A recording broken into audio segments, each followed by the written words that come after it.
Welcome back to my channel. ನಾನು ನಿಮ್ಮ ಪ್ರೀತಿಯ ಅನನ್ಯ. ಇವತ್ತಿನ ಟಾಪಿಕ್ ಏನಂತ ಅಂದರೆ ನ್ಯೂಮರಾಲಜಿಯಲ್ಲಿ ಬರೋದು ಬರೀ ನಂಬರ್ಸ್. ಒಂದು ನಂಬರು ನಿಮ್ಮ ಲೈಫಿಗೆ ಎಷ್ಟು ಎಫೆಕ್ಟ್ಸ್ ಕೊಡುತ್ತೆ ಮತ್ತು ಅದರಿಂದ ಎಷ್ಟು ಬೆನಿಫಿಟ್ಸ್ ಇದೆ, ಯೂಸ್ ಇದೆ, ಒಂದು ನಂಬರಿಂದ ಏನೆಲ್ಲ ಚೇಂಜಸ್ ಆಗುತ್ತೆ, ಒಂದು ನಂಬರ್ನ ಫಾಲೋ ಮಾಡೋದ್ರಿಂದ ನಿಮಗೆಷ್ಟು ಯೂಸ್ಫುಲ್ ಆಗುತ್ತೆ ಅನ್ನೋದನ್ನು ಈ ವಿಡಿಯೋದಲ್ಲಿ ತಿಳಿಸ್ಕೊಡ್ತಾ ಇದ್ದೀನಿ. ನ್ಯೂಮರಾಲಜಿಯಲ್ಲಿ ಕಲಿಯೋಂಥದ್ದು ತುಂಬಾ ಇದೆ. ಆದರೆ ಇವತ್ತು ಏನು ಸ್ಟಾರ್ಟ್ ಮಾಡ್ತಿದ್ದೀನಿ ಅಂತಂದರೆ according to your date of birth. ಇವಾಗ ನೀವು ಯಾವ ಡೇಟಲ್ಲಿ ಹುಟ್ಟಿದ್ದೀರಾ ಆ ಡೇಟ್ ಪ್ರಕಾರ ನಿಮ್ಮ ಬಿಹೇವಿಯರ್ ಏನು, ನಿಮ್ಮ ಸ್ವಭಾವ ಏನು ಮಾಡಿದ್ರೆ ಸರಿ, ಏನು ಮಾಡದೆ ಹೋದರೆ ಸರಿ ಹೋಗಲ್ಲ, ಅದ್ರ ಬಗ್ಗೆ ತಿಳಿಸ್ಕೊಡ್ತಾ ಇದ್ದೀನಿ. ಯಾರ್ಯಾರು 1, 10, 19 and 28 ಈ ಡೇಟ್ಸಲ್ಲಿ ಯಾರ್ಯಾರು ಹುಟ್ಟಿರ್ತೀರಾ, ಯಾವ ತಿಂಗಳಲ್ಲಾದರೂ ಸರಿ, ಯಾವ ಮಂತು, ಯಾವ ಇಯರು ಅದೆಲ್ಲ ಬರೋಲ್ಲ, ಬಟ್ ಈ ಡೇಟಲ್ಲಿ ಹುಟ್ಟಿರೋರು ಯಾವ ಥರ ಬಿಹೇವಿಯರ್ ಮಾಡ್ತಾರೆ ಮತ್ತು ಅವ್ರದ್ದು ಗುಣಲಕ್ಷಣ ಏನು ಅದನ್ನು ನಾನು ಇವಾಗ ತಿಳಿಸ್ಕೊಡ್ತಾ ಇದ್ದೀನಿ.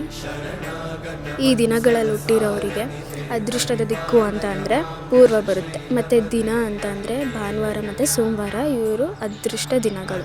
ಮತ್ತು ಇವರು ಸೂರ್ಯನ ಅಧಿಪತ್ಯದಲ್ಲಿ ಹುಟ್ಟಿರ್ತಾರೆ. ಯಾರ್ಯಾರು 1, 10, 19 ಮತ್ತು 28ನೇ ತಾರೀಕಲ್ಲಿ ಯಾರ್ಯಾರು ಹುಟ್ಟಿರ್ತಾರೆ ಇವರು ಸೂರ್ಯನ ಅಧಿಪತ್ಯ ಅಂತ ಹೇಳ್ತಾರೆ. ಸೂರ್ಯನ ಅಧಿಪತ್ಯ ಅಂತ ಅಂದರೆ ಎಲ್ಲದರಲ್ಲೂ ಫಸ್ಟ್ ಬರೋದು. ಮತ್ತು ಯಾವ ಫೀಲ್ಡಲ್ಲಾದರೂ ಅಷ್ಟೇ, ಜಾಬಲ್ಲಾದರೂ ಅಷ್ಟೇ, ಎಜುಕೇಷನಲ್ಲಾದರೂ ಅಷ್ಟೇ, ಅವರು ಎಲ್ಲದರಲ್ಲೂ ಮುಂದೆ ಇರ್ತಾರೆ. ಮತ್ತು ಅವರು ಯಾರ ಅಡಿಯಲ್ಲೂ ಕೆಲಸ ಮಾಡೋಕ್ಕೆ ಇಷ್ಟಪಡಲ್ಲ. ಸ್ವಂತ ಏನಾದರೂ ಮಾಡೋಕ್ಕೆ ಇಷ್ಟಪಡ್ತಾರೆ. ಇವರು ದೇವ್ರನ್ನ ತುಂಬ ನಂಬ್ತಾರೆ. ಮತ್ತು ಇವರು ಯಾರಿಗೂ ತಾರತಮ್ಯ ಮಾಡೋದಿಲ್ಲ, ಅಂದರೆ ಭೇದ ಭಾವ ಮಾಡೋದಿಲ್ಲ.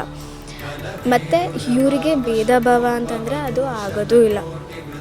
ಭೇದ ಭಾವ ನಡೀತಿರೋ ಜಾಗದಲ್ಲಿ ಇವರು ಇರೋದೂ ಇಲ್ಲ. ಇವರು ಯಾವುದೇ ನಿರ್ಧಾರ ತಗೋಬೇಕಾದ್ರೂ ಯೋಚನೆ ಮಾಡಿ ಬಹಳ ಟೈಮ್ ತಗೊಂಡು ನಿರ್ಧಾರ ತಗೋತಾರೆ. ನಾಯಕತ್ವ ಇವರ ಹುಟ್ಟುಗುಣ. ಏನಕ್ಕೆ ಅಂತಂದರೆ ಅಧಿಪತ್ಯ ಯಾರು? ಸೂರ್ಯನ ಅಧಿಪತ್ಯದಲ್ಲಿರೋರು ಅಥವಾ ಸೂರ್ಯನ ಅಧಿಪತ್ಯದಿಂದ ಹುಟ್ಟಿರೋರು ಯಾವಾಗಲೂ ನಾಯಕತ್ವನೇ ಇಷ್ಟಪಡ್ತಾರೆ. ಎಲ್ಲದರಲ್ಲೂ ಲೀಡರ್ಶಿಪ್ ಅಂತ ಹೇಳ್ತೀವಿ ನಾವು. ಲೀಡರ್ಶಿಪ್ ರೋಲ್ಸ್ನ ತುಂಬ ಇಷ್ಟಪಡ್ತಾರೆ.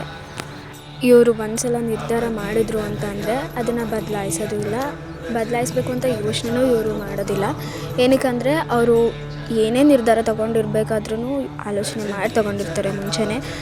ಇವ್ರು ಯಾವಾಗಲೂ ಒಂಟಿಯಾಗಿರೋಕ್ಕೆ ಇಷ್ಟಪಡ್ತಾರೆ. ಯಾರ ಜೊತೆನೂ ಸೇರಬಾರ್ದು, ನಂದು ಎಷ್ಟಿದೆ ಕೆಲಸ ಅಷ್ಟು ನೋಡ್ಕೊಂಡಿರಬೇಕು ಅನ್ನೋ ಮೈಂಡ್ಸೆಟ್ಟಲ್ಲಿ ಇವ್ರು ಇರ್ತಾರೆ. ಯಾವಾಗಲೂ ಒಬ್ಬರೇ ಇರ್ತಾರೆ. ಇದು ಇವತ್ತಿನ ನನ್ನ ವಿಡಿಯೋ ಆಗಿತ್ತು. ಇದು ಇಷ್ಟು ಒಂದು ಭಾಗ ಆದರೆ ಇನ್ನೊಂದು ಭಾಗ ಇನ್ನು ಸ್ವಲ್ಪ ದಿನದಲ್ಲಿ ಅಪ್ಲೋಡ್ ಮಾಡ್ತೀನಿ.